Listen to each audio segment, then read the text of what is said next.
The story of a thief's accomplice going out to get food for her cat. You'll see that and much more in my ultra-detailed frame-by-frame breakdown of the Ark Raiders release date reveal trailer. So obviously there's a lot more to the Ark Raiders Summer Game Fest trailer than the trailer itself. And I'm not just talking about the game's release date of October 30 being announced, but also the community's response to there being a lack of access to the game now or soon, when the lead up to the event pretty much set that expectation, and the subsequent apology that Embark Studios posted within 24 hours of the trailer being revealed. I'm going to cover all of that in a separate video, but for today, I want to focus on a complete breakdown frame by frame of what we saw in the trailer. Before we dive into the trailer, if this is your first time watching one of my videos, just know that I'm a member of Embark Studios' content creator program, and while this particular video isn't sponsored by them, I've tagged it as a promotion to keep that relationship nice and transparent, but as always, I can say whatever I please here. Okay, I'll play the Ark Raiders release date reveal trailer through in its entirety, uninterrupted for you, then I'll give you my breakdown of it.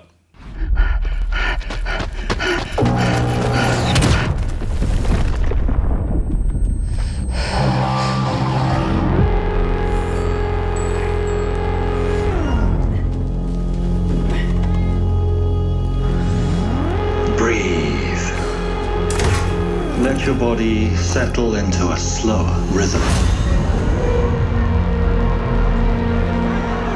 Clear your mind of all distractions. You don't have to walk this path alone. Surround yourself with resourceful friends.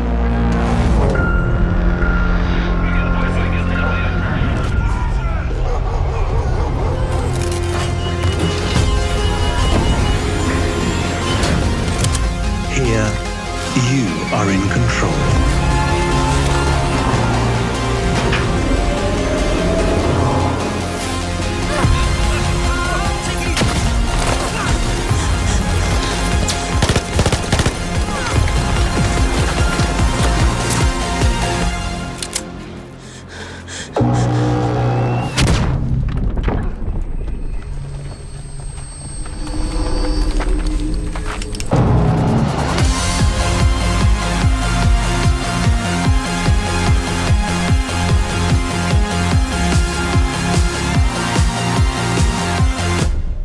The trailer opens with the noise of a raider running, then the sound of the Queen Ark firing, and in the first frame we see of the raider, we can see the Queen briefly in the background before the raider is knocked off her feet. This is noted as not being actual gameplay. I like that Embark keeps this really clear. I don't know about you, but I felt like a lot of the trailers shown during Summer Game Fest didn't really make that distinction well. This weapon is the burst fire arpeggio rifle, which was available to use during Tech Test 2. As the raider is down, she loses her backpack and her raider tool goes flying, which are not things that usually happen in gameplay and are probably shown for cinematic purposes. We then see another raider standing over her wearing a new face mask that looks quite similar to one seen in the finals, not that I think there's any actual link there other than art style. The raider is armed with a Beretta pistol, again not a new weapon. This sequence foreshadows the end of the trailer and we move to our downed raider waking up in her living quarters and her cat walking in front of the camera. Here's the cat's food bowl. This might seem incidental, but it may be surprising to you that it's the main underlying narrative in the trailer.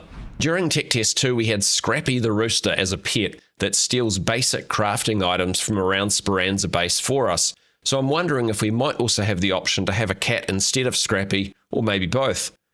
Aside from her bed, we can see some common in-game loot items, like a packet of energy ammo sitting atop an ammo box, a battery, and an air freshener can. The poster above her bed reads Okikiari, which translates to clear eyes, and the text on the spine of this green book seems to say area. There's also a gas mask on the shelf. A very symbolic shot here. Perhaps the clear eyes poster represents the Ark Raiders world that once was, and it's contrasted with the raider who is now amongst others struggling to survive. She rises while what sounds like a meditation tape plays on a 1970s style cassette deck. Breathe. Let your body settle into a slower rhythm. The 60-minute cassette has Bertie something written on it, and then it looks like she maybe uses a device that unlocks her door. We see multiple cans of tuna lying around, and this brings us back to the narrative. This is what the raider feeds her cat, and she'll attempt to bring a can of tuna back with her from the topside later. The label says Speranza Tonno, and Speranza actually translates appropriately to hope and tonno tuna. For the Easter egg hunters out there, the numbers on this barcode on the side of the can run 0 through 9, so it doesn't look like any sort of hidden message here, sorry to say. Another empty can of tuna on the floor adds to the cat food story. She enters the main atrium area of Speranza, which is actually based on a real-world location, Galleria Umberto I, which is a public shopping gallery in Naples, southern Italy. Note the active security camera here, which indicates that crime in Speranza is not uncommon, and that the base's security, run by in-game trader Shani, are keeping an eye on its residents. We see Celeste, the head of Speranza, standing on a balcony on the left, and behind her is her office, which is shown to us in-game, along with the locations of other traders. It looks like there's been some slight art iterations in how this area looks between the trailer and the in-game location. Then we move past other people in Speranza, each wearing some of the cosmetics we saw during Tech Test 2, or variations of them. This open world aspect to the Speranza base isn't in-game, and I know some of the community like the idea of it. Initially, I just thought it would be a waste of time between rounds, but now I'm kind of thinking it would be really cool to have the option of just using the UI, or have the more social option of moving around the base in an open world fashion too, but maybe that's a pretty big ask for Embark. We follow the raider for a moment through the area, then jump to a view of a brand new map. This location to me appears to be set in the mountains of northern Italy, possibly around the Dolomites region, given how jagged the mountains are, with much greener scenery than we see near the dam, spaceport and buried city maps. We see familiar Italian buildings like we have on the buried city map though, as well as what looks like a massive piece of fallen space station or something similar to that. Then we're back in Speranza at the bar. A flamingo is placed in the background as a little Easter egg that has been recurring since the early days of the game's development. You can watch some of my older videos to see more about that. On the menu is barbecue chicken, miso ramen, fish and chips, avocado something, and a catch of the day, which seems like a pretty good selection given what are probably limited food supplies in the base. We then get the start of a little side narrative in the trailer. This is our raider sitting at the bar, the barman, and one of the raider's squad mates here. The other is to her left. Between the squad mate and the barman is a cash register, so let's watch what happens here. The cash register reads Casa Pronta, which translates to checkout ready. Then the top item is 2 times Beer 30. Beer is beer, and 1 times Cafe Espresso, so 2 beers and 1 coffee, telling us all 3 of these raiders are together and in on what's about to happen. The raider to the main character's right then stands up and simultaneously lifts the cash register. While that happens, the main character averts her eyes to her left, while the raider to her left turns their head away from the crime unfolding, both actions to disassociate themselves from their friend. The thief then hilariously pretty much breaks the 4th wall, looking directly at the camera, while they back away and start to sprint away, and the barman starts to react, leaving the 2 squad mates behind acting as innocently as they can. In the background, we see the thief bolting away and the barman in hot pursuit. We then see the classic arcs on screen view of the radar screen. The numbers and letters here are unchanged from the first time we saw this in 2021, so it's unlikely to be any sort of hidden message. Now we see Celeste in Shani's office watching the security footage. Perhaps they saw the cash register heist unfold, as well as the arcs on screen. Here we see Celeste looking at a notice board with quite a lot of info on it, filling in our picture of Speranza. Perhaps most significantly, the notice on the left says, "Lost pet, has anyone seen Fred?" Looks kinda like this. Then a drawing of a rooster.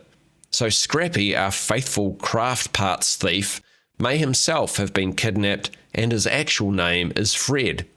Other notices include a message for people to clean up after eating down in maintenance, guitar lessons with Johnny, what appears to be one asking for info about an underground brawling scene. The first rule of Fight Club is, You do not talk about Fight Club. A notice asking for volunteers at Speranza School and to contact Yana. The brawling scene notice is repeated here.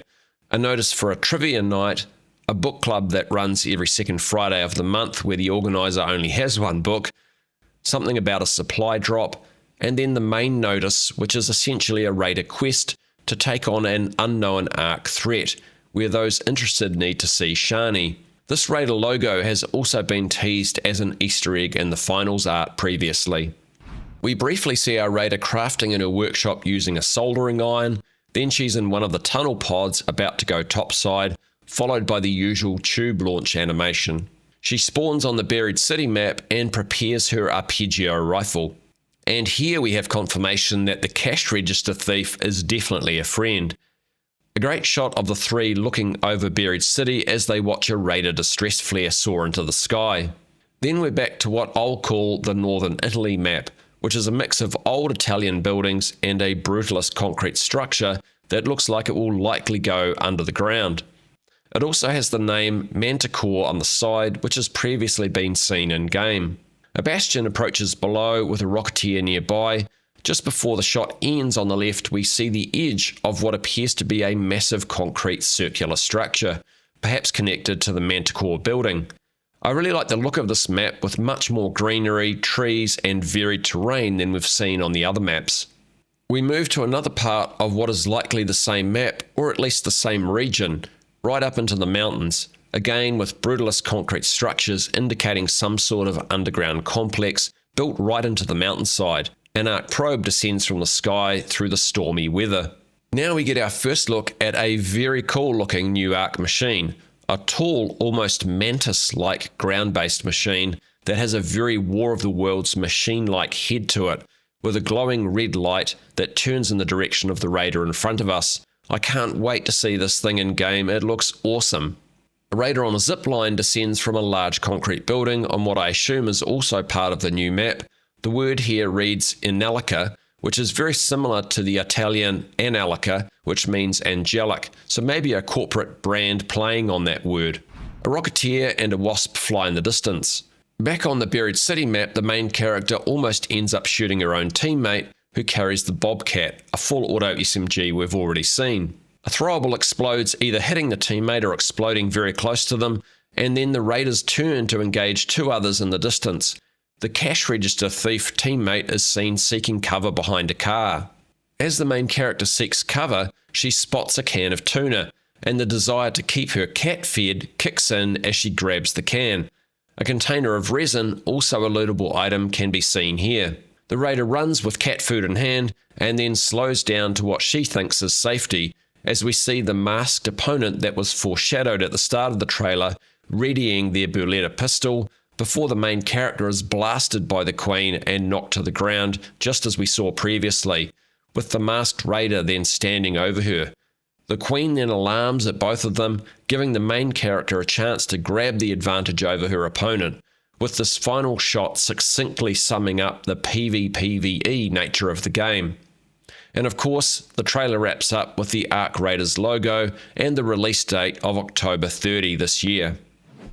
So that's my full breakdown of the release date trailer. As I mentioned at the start of the video, I'll make another video soon to talk about the community's reaction and Embark Studios' response to that reaction. But in the meantime, let me know about the details we saw and especially what you think of the new map. Thanks for watching to the end. A big thank you to the members of my channel for their ongoing support, especially my Black Tier members Linksy, TJ, and Thoronike17. And of course Embark Studios for including me in their content creator program. Both are greatly appreciated. Do the usual YouTube business if you want to see more videos from me from now on. Give a like or comment as you see fit, and enjoy the rest of your day. Kia kaha, stay strong. Everybody knows the world ain't right. Down on your knees, get up and